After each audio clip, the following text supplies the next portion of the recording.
இனி உறவுகளுக்கு வணக்கம். கோடை காலம் அப்படின்னாலே ஒரு மாதிரி எரிச்சல், ஸ்ட்ரெஸ், என்னடா வெயில் பொழந்துக்கிட்டு அடிக்குதுன்னு சொல்லிட்டு நம்ம ரோட்டில் போகும்போது நமக்கு அப்படியே ஃப்ரிட்ஜில் வச்சுட்டு கோக்கு, மாசா, பெப்சி, லிம்கா, ஸ்ப்ரைட்டுன்னு விதவிதமாக விற்பாங்க. உடனே அங்கே போய் ஐயோ அந்த ஃப்ரிட்ஜிலேருந்து ஒன்றை குடியான்னு சொல்லிட்டு வாங்கி சிப்பாக குடிச்சா எவ்வளோ சூப்பராக இருக்குது அப்படின்னு என்ஜாய் பண்ணுறது. அவ்வளோக்கு அவ்வளோ அது உடலுக்கு கெடுதி. ஏகப்பட்ட கேன்சர் கேசஸ் இன்றைக்கி வந்துட்டுருக்கு. அது சின்ன பிள்ளைங்களுக்கு கேன்சர் வருது இப்போ ரொம்ப அதிகமாகிட்டுருக்கு. இதுக்கெல்லாம் ஒரு முக்கியமான காரணம் இந்த குளிர்பானங்கள் குடிக்கிறதா.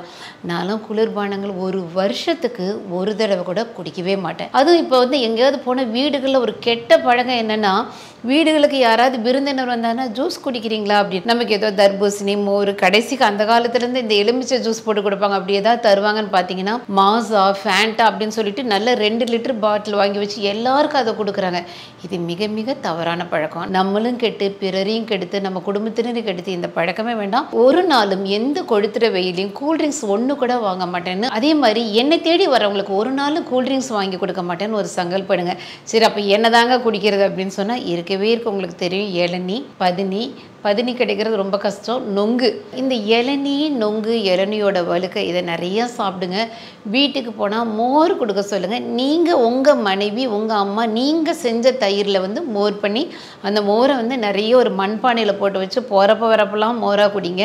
தர்பூசணியும் முலாம்பழமும் வீட்டுக்கு வாங்கிட்டு கட் பண்ணி தர்பூசணியை சாப்பிடுங்க. வெளியே சுற்றும் போது யாராவது ஜூஸ் போடுற கடையில் இருந்தால் தயவுசெய்து தர்பூசணி ஜூஸ், முலாம்பழ ஜூஸ் இது 2 வாங்கி குடிங்க. திரும்ப சொல்கிறேன், இளநீ, நொங்கு இதெல்லாம் தாராளமாக சாப்பிடுங்க. இதில் நீங்கள் சொல்கிற இந்த லிஸ்ட்டு தர்பூசணி ஜூஸ், இளநீ, நொங்கு, மோர், இப்படி ஒரு பெரிய லிஸ்ட்டே போடுறீங்களே, இதில் டாப் எது அப்படின்னு கேட்டிங்கன்னா உண்மையிலுமே நொங்கு முடிந்த அளவுக்கு சாப்பிடுங்க. கோடை உஷ்ணத்தை தணிக்கிறதுக்கு, ஆண்களுக்கு செமன் கவுண்ட் ஜாஸ்தியாக இருக்குது, வெள்ளைப்படுதல் கம்மியாக இருக்குது, ஆண்களுக்கு இந்த ஆண்மை சம்பந்தப்பட்ட பிரச்சனைகளுக்கு பதினி, நொங்கு ரொம்ப யூஸ்ஃபுல்லாக இருக்குது. பெண்களுக்கு மார்பகம் சம்பந்தப்பட்ட நோய்கள், மார்பக கட்டி வராமல் இருக்கிறதுக்கான ஒரு மருத்துவ குணம் நொங்குல இருக்குது. நீங்கள் என்ன பார்த்து கேட்கலாம், ஏங்க இளநீ குடிச்சா அவ்வளோ நல்லது, அப்புறம் எங்க நொங்குன்னு அதுக்கே நீங்கள் சொல்கிறீங்க, நொங்குக்கும் பதினிக்கும் நீங்கள் ஏன் பெரிய அட்வர்டைஸ்மெண்ட் பண்ணுறீங்கன்னா, இளநீர் இன்றைக்கி தென்னை மரத்தில் நிறைய கெமிக்கல் கீழே பயங்கரமான பாய்சனை தென்னை மரத்தோட அடியில் வச்சு நிறைய பேர் அந்த இளநீரில் வண்டு பிடிக்காமல் இருக்கணும்னு சொல்லி இங்கே விற்கிற ரசாயனம் மேலே வரைக்கும் தாக்கக்கூடிய அளவுக்கு நிறைய பேர் செஞ்சு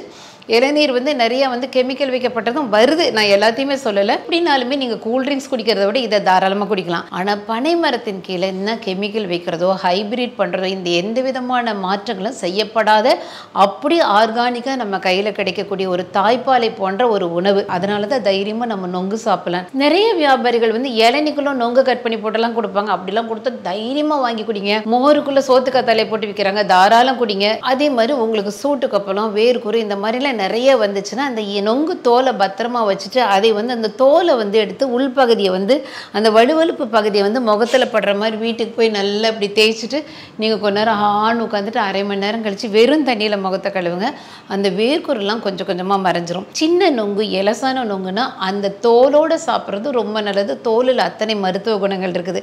ஸோ இதெல்லாம் பார்த்துக்கோங்க. எல்லாரும் இந்த உணவை சாப்பிடலாம். யார் சாப்பிடக்கூடாதுன்னா சைனஸ், ஆஸ்துமா, சளி சம்பந்தப்பட்ட வியாதிகள், மற்றபடி எல்லாருமே சாப்பிடலாம். இந்த நொங்கு இளநீ வெள்ளைப்படுதலை குணமாகும், குடல் புண்களை குணப்படுத்தும், அல்சரை கியூர் பண்ணும், மலச்சிக்கலை சரி பண்ணும், பைல்ஸை கியூர் பண்ணும். ஆண்களுக்கு ஒரு சிறந்த ஒரு உணவு. மொத்தத்தில் நம்ம தமிழன் பாரம்பரிய உணவான நொங்கு, பதினி, இளநீ இதை மறக்கவே வேண்டாம். பதினி இப்போ சீக்கிரமாக கிடைக்கிறதில்ல. அட்லீஸ்ட் கிடைக்கிற நொங்கு சாப்பிடுங்க. நன்றி, வணக்கம்.